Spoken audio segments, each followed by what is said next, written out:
নিশ্চয়ই তারা মুমিন, ইন্নামাল মুমিনুন ইযা যুকিরাল্লাহ, যখন আল্লাহর জিকির করবে অন্তরটা কাঁপবে, যখন তেলাওয়াত করবে তাদের ঈমান বাড়িয়ে দিবেন কে? আল্লাহ। প্রত্যেকদিন তেলাওয়াত করে যেই লোকেরা, ওই লোকদের দল কোনটা? আল্লাহর দল। কোন দল? কোন দল? জামাত। তাবলীগে কি প্রত্যেকদিন তেলাওয়াত আছে নাকি? কথা বলেন না কেন? নাই।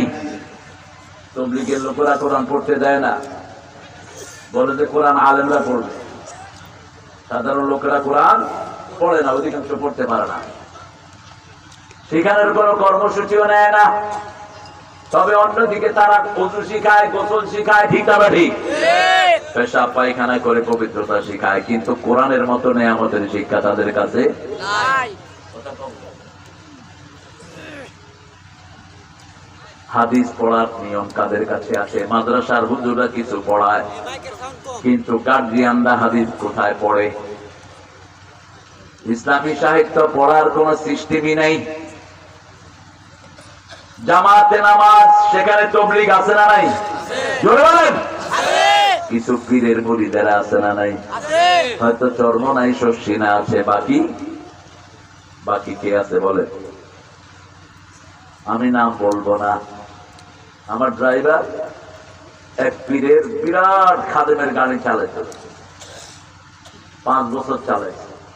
কয় স্যার একদিনও নামাজ পড়তে দেখলাম, মাথায় টুপি পায়জামা পাইছে, যখন কোন মসজিদে বয়ান দিতে হইতো সোজা গিয়া আল্লাহু আকবার।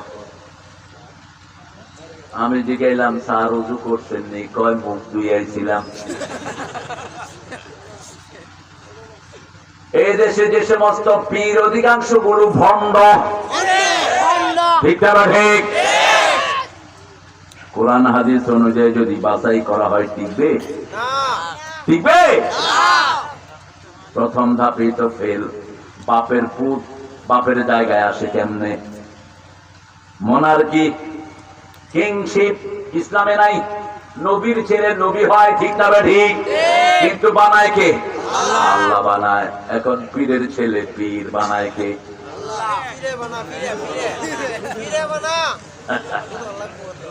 এখন এর বাপের প্রতিষ্ঠান চালায় আমাদের আজকের কাছে, কিন্তু প্রতিষ্ঠান চালানোর যোগ্যতা তার আছে না নাই? বাপ তাকে মাদ্রাসায় পড়াইছে, দাওরা পাস করাইছে, ঠিক না ঠিক?